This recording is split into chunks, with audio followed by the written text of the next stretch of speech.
بےنظیر آپ کو کیا سمجھ آتی ہے اس طرح کے واقعات کی؟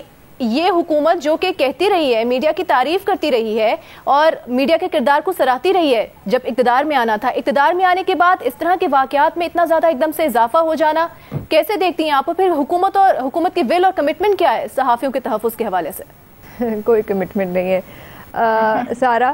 ابھی جو نیازی صاحب پڑھ رہے تھے ایف آئی اے سے سٹیٹمنٹ، وہ چھوٹی سی ایک سٹیٹمنٹ آئی ہے، وہ بھی گرفتاری کے بعد آئی ہے، وہ بھی کچھ دیر بعد آئی ہے. اس میں لکھا ہوا ہے، آخری جو سینٹنس ہے اس میں لکھا ہوا ہے کہ ابھی ہم ثبوت جمع کر رہے ہیں اور پھر جمع کر کے ہم عدالت جائیں گے.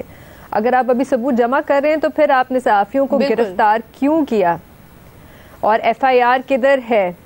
کیا آپ نے ان صحافیوں کو ایف آئی اے کے دفتر بلایا اور وہ نہیں آئے تو آپ نے ان کو گرفتار کیا؟ وجہ کیا ہے ہمیں ابھی تک نہیں پتا. ایگزیکٹ الزام کیا ہے ہمیں ابھی تک یہ بھی نہیں پتا. یہ چھوٹی سی سٹیٹمنٹ نکال کے انہوں نے کہا بس بات ختم ہو گئی.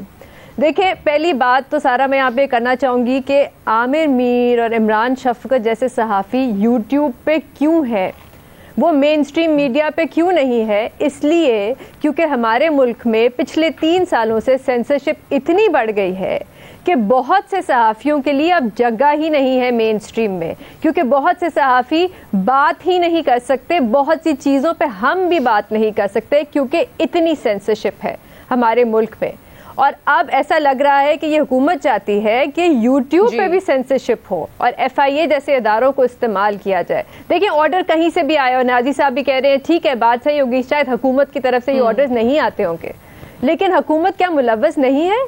کیونکہ حکومت خاموش ہے. ابھی تک میں نے تو حکومت کی طرف سے کسی بھی حکومتی عہدیدار کی طرف سے، کسی بھی منسٹر کی طرف سے کوئی ابھی تک سٹیٹمنٹ نہیں دیکھی کہ یہاں پہ 2 صحافی لاہور میں گرفتار ہو گئے، غائب ہو گئے، اور ابھی تک کوئی سٹیٹمنٹ نہیں آئی. اور جیسے ابھی میمل نے بھی بات کی کہ پچھلے مہینے جب رپورٹرز وداؤٹ بارڈرز کی ایک لسٹ آئی جس میں لکھا تھا کہ وزیر اعظم عمران خان پریڈیٹر ہے پریس فریڈم کے، تو حکومت کی طرف سے بڑا سخت رد عمل آیا کہ یہ تو بالکل غلط ہے، ان کا کرائٹیریا کیا ہے؟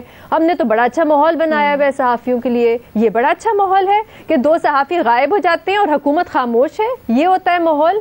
آپ کو یاد ہوگا پی ٹی آئی کے آفیشیل ٹویٹر اکاؤنٹ سے ایک لسٹ آئی تھی، اچھے صحافی کون ہے، برے صحافی کون ہے. اچھے صحافیوں کے ساتھ یہ نہیں ہوتا، برے صحافیوں کے ساتھ یہ ہوتا ہے. جب وزیر اعظم سے الجزیرہ پہ پوچھا جاتا ہے کہ سینسرشپ ہے ملک میں تو وزیر اعظم کہتے ہیں Hashim where is the evidence, this is the evidence. یہ ہے ایویڈنس اور یہ ہے ثبوت کہ 2 صحافی غائب ہو گئے اور ہمیں ابھی تک نہیں پتا کہ الزام ان پہ بہت انفارچونیٹ واقعہ ہے اور ہم نے دیکھا ہے کہ موجودہ حکومت میں ایسے واقعات ہو رہے ہیں. مہمل آپ کچھ کہنا چاہ رہی؟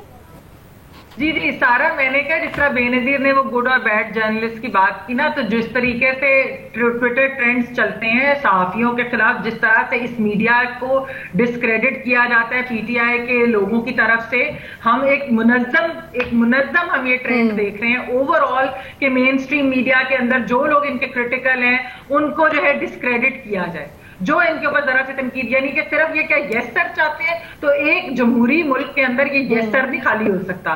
اور یہ اس طریقے سے صحافیوں کو کڈنیپ کر کے دن دہاڑے یا صحافیوں کے اوپر جس طرح اٹیکس ہوتے ہیں یا اس طرح کی انٹرویوز میں بیٹھ کے جو باتیں کی جاتی ہیں حقیقت اس کے برعکس ہے، ویسا ہے نہیں. اور جہاں تک قانون کی عملداری کی بات ہے اسے کوئی انکاری نہیں ہے. اگر آپ نے کوئی ایسا اقدام اٹھانا ہے تو اس میں تمام قانونی تقاضے ضرور پورے کیے جانے چاہیے، ورنہ یہ بہت بڑی زیادتی ہے.